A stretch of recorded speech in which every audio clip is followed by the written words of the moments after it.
Ëndra ime para 3 vitesh ishte të lirohesha nga varësitë e mia, të isha një njeri i lirë,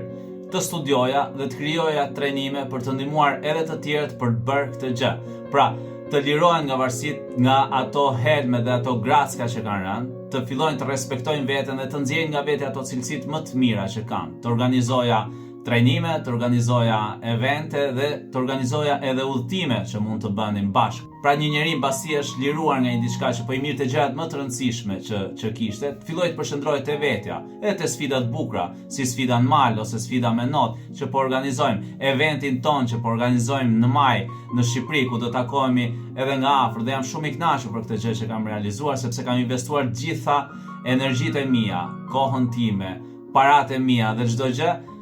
e kam investuar në këtë trajnim sepse jam i bindur dhe jam i sigurt që është një diçka që të ndihmon shumë, të paktën atë fazën e parë, sa të shpëtosh nga një grackë, sa të dalësh. Pastaj nuk diskutohet jeta ka vështirësitë, por sa më të kthjellët jemi, aq më mirë i përballojmë problemet, situatat e vështira në jetën tonë. Të uroj të rish sa më i pastër dhe kujdesu për veten.